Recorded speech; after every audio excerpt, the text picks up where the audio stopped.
تو فمن شہد منکم الشہر فلیصم، جس کو رمضان ملے وہ روزہ رکھے۔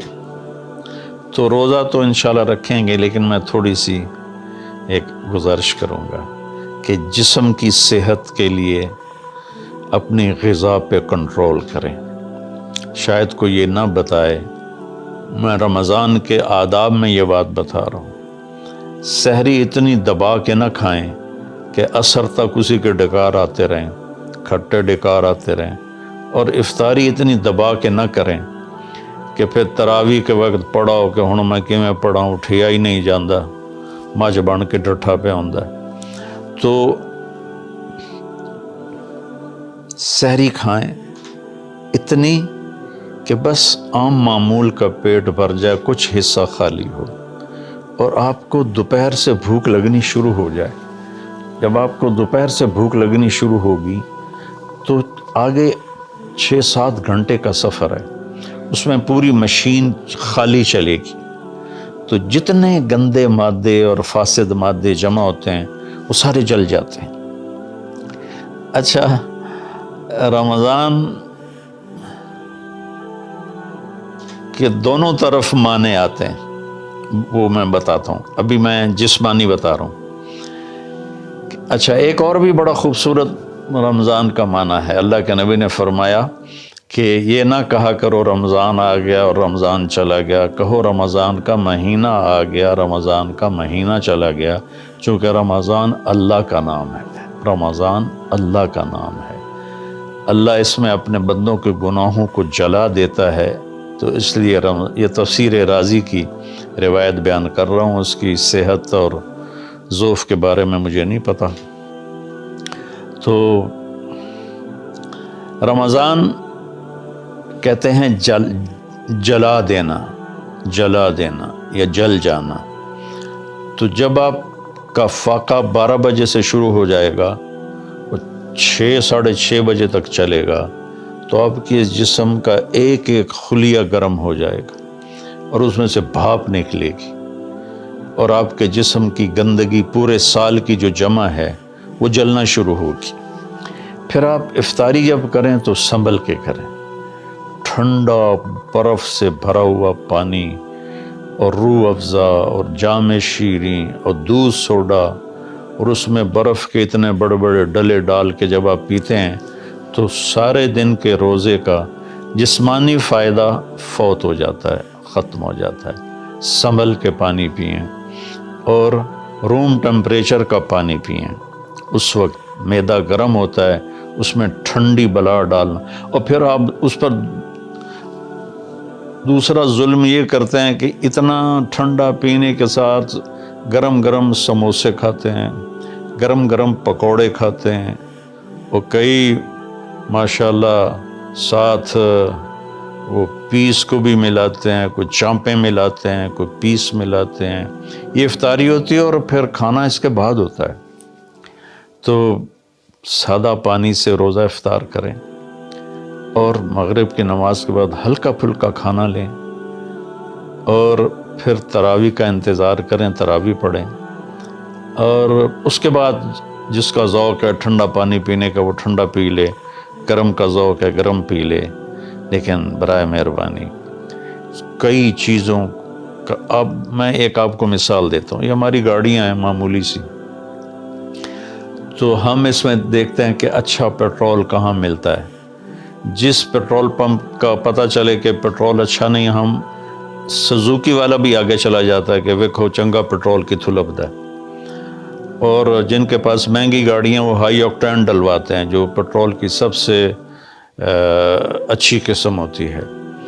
تو ہم اپنی ایک چھوٹی سی گاڑی، چند لاکھ یا چند کروڑ کی گاڑی کو اچھا پیٹرول دینے کے لیے کئی کلومیٹر سفر کرتے ہیں کہ وہاں کا پیٹرول پمپ اچھا ہے، اور یہ جو گاڑی ہے جس کی آنکھ کا یہ ابرو کا یہ جو پپوٹے کا بال ہے، یہ اگر گر جائے تو ساری دنیا مل کے نہیں دے سکتی۔ ایک نوخن اگر گر جائے تو پوری دنیا مل کے وہ نوخن نہیں دے سکتی۔ کون چاہتا میں گنجا ہو جاؤں؟ ایک بال گرتا ہے تو پوری دنیا کی طاقت مل کر وہ بال واپس نہیں لا سکتے۔ تو اس کو ہم گندی سے گندی چیزیں کھلاتے ہیں، کچوریاں کھا رہے ہوتے ہیں، قتلمے کھا رہے ہوتے ہیں کہ افطاری ہو رہی ہے۔ تو اللہ کے واسطے ٹویوٹا گاڑی میں صاف پیٹرول ڈلواتے ہو اور اس خوبصورت گاڑی میں گند بھر دیتے ہو، سموسے اور پکوڑے اور دودھ سوڈا اور جام شیریں اور روح افزا اور 7 اپ اور ٹھنڈے پانی، سکنجبین، اور اس کے اوپر پھر مرغے کے پیس اور چانپوں کے پیس، اور ابھی کھانا بعد میں کھانا ہوتا ہے۔ تو مہربانی کریں، اپنے جسم کی صفائی کریں، اعتدال سے کھائیں، افطاری بھی اتنی کھائیں کہ آپ کی بھوک باقی ہو۔ تو آپ آرام سے تراویحیں پڑھ لیں گے، تو تراویح پڑھیں، پھر اس کے بعد آپ آرام کریں، جلدی سے سو جائیں۔ اور بعض نوجوان ساری رات جاگتے ہیں، ٹھیک ہے، کوئی بات نہیں، جاگیں، کوئی نفل بھی پڑھ لیا کریں، کچھ اپنی گپ شپ بھی کر لیا کریں، اور پھر سحری ایسی کھائیں کہ اب اس میں پراٹھے پک رہے ہوتے ہیں اور ہر گھر سے پراٹھوں کی خوشبو آ رہی ہوتی ہے، تو پھر پراٹھوں کا بوجھ اپنے اوپر نہ ڈالیں، سادہ روٹی کھا لیں، سادہ سالن کھا لیں، تو پورے مہینے میں آپ کے پوری باڈی کی اوور آلنگ ہو جائے گی۔ یہ تو جسمانی فائدہ ہوگا۔ روحانی لحاظ سے کیا ہے؟ شہر رمضان، رمضان جل جانا، جلا دینا، رمضان کا مہینہ۔ اس لیے اللہ کے نبی نے کہا، یہ کہا کرو، ماہ رمضان آیا اور ماہ رمضان گیا، کیونکہ اللہ آنے جانے سے پاک ہے، تو اللہ کا نام رمضان ہے۔ یہ امام راضی کی روایت ہے۔ تو یہ نہ بھی ہو تو رمضان میں جلنے کا مطلب کیوں ہے؟ اسی مہینے کے ساتھ کیوں ہے کہ ہر روزے کے ساتھ اللہ اس کے گناہ معاف کرتا ہے، اس کے گناہوں کو جلاتا ہے، اس کی بھوک کی آگ میں جلاتا ہے، جلاتا ہے، جلاتا ہے۔ آخری روزے اللہ تعالیٰ کیا کرتے ہیں کہ اس کے سارے گناہوں کو جلا کے راکھ کر دیتے ہیں اور اپنی رحمت۔ اچھا، رمضان کا مطلب بارش بھی ہے، جو سبحان، عربی بھی عجیب زبان ہے۔ رمضان کا مطلب بارش بھی ہے، رمضان کا مطلب اگر رمضا مصدر ہو، رمضا، تو یہ بارش کا مطلب ہے، رمضا ہو تو یہ جلانے کا مطلب ہے۔ سبحان اللہ، کہ رمضان ایسا مہینہ ہے کہ اس میں ایسی رحمت کی بارش ہوتی ہے، سارے گناہ دھل جاتے ہیں۔ رمضان ایسا مہینہ ہے کہ اس میں ایسی اللہ کی رحمت متوجہ ہوتی ہے کہ سارے گناہ جل کے راکھ ہو جاتے ہیں، ہوا میں اڑا دیے جاتے ہیں راکھ کی طرح۔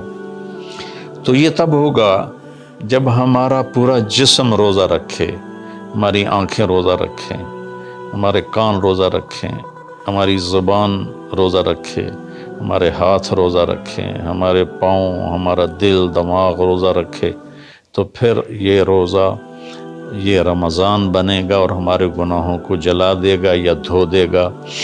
اور اس میں خاص طور پر اللہ کے نبی نے فرمایا کہ شراب پینے والا توبہ کر لے، چونکہ شرابی کی بخشش نہیں ہوتی رمضان میں۔ ایک ہوتا ہے دلیر ہو کے پینا، کوئی نہیں، کچھ نہیں ہوندا، اللہ بڑا غفور و رحیم ہے، یہ تو سارے پکڑے جائیں گے۔ ایک آدمی میرے پاس آیا، وہ کہنے لگا، جی مجھے شراب کی عادت ہے، چھٹتی نہیں، کئی دفعہ چھوڑی ہے، پھر نہیں چھوٹتی، اور پھر جو وہ دھاڑیں مار کے رویا، اتنا رویا کہ میں بھی غمگین ہو گیا اس کے رونے کو دیکھ کر۔ اس کا معاملہ اور ہے، تو اس پر اللہ کی رحمت نازل ہو جائے گی، چونکہ جو توبہ کرتا رہتا ہے پھر اس سے ٹوٹ جاتی ہے، وہ دن میں 70 دفعہ بھی توڑے گا اور توبہ کرے گا تو اللہ کے ساتھ دوستی باقی رہے گی۔ تو ایک شرابی ہے تو اللہ کے واسطے چھوڑ دے۔ ماں باپ کو دکھ، عق الوالدین، ماں باپ کی نافرمانی نہیں فرمایا، ماں باپ کو پرزے کر دینا۔ نافرمانی تھوڑی بہت ہر بچے سے ہو جاتی ہے، لیکن ایسی نافرمانی کہ ماں باپ کا دل ٹکڑے ٹکڑے ہو جائے، اس کو کہتے ہیں عقوق الوالدین، عاق لوالدیہ۔ جو ماں باپ کے دل کو ٹکڑے ٹکڑے کر دے اس کی بھی بخشش نہیں ہوتی۔ تو مشاحن جو دل میں کینہ پال کے رکھتا ہو کسی کے لیے، اور بغض رکھتا ہو کسی کے لیے، نفرت رکھتا ہو کسی کے لیے، حسد رکھتا ہو کسی کے لیے، ایک اس دل پر اللہ کی رحمت کی نظر نہیں پڑتی۔ اور ایک قاطع الرحم جو رشتہ داروں سے لڑتا ہو، رشتہ داروں سے ماتھا جو مارتا ہو، کبھی سینگ پھنسائے ہیں، کبھی اس کے ساتھ کبھی اس کے ساتھ، خونی رشتوں میں جو غلط سلوک اختیار کرتا ہے، ایک اس کی خاص طور پہ بخشش نہیں ہوتی۔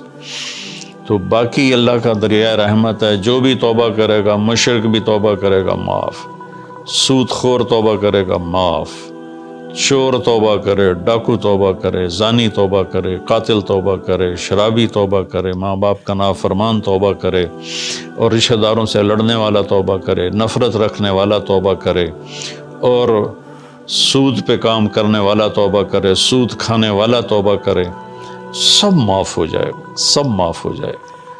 اور اللہ سے مانگیں کہ اللہ تعالیٰ اس میں ہماری جسمانی صحت بھی بحال کر دے اور روحانی صحت بھی بحال کر دے، اور ہمارے گناہوں کو معاف کر دے۔ السلام علیکم ورحمۃ اللہ وبرکاتہ۔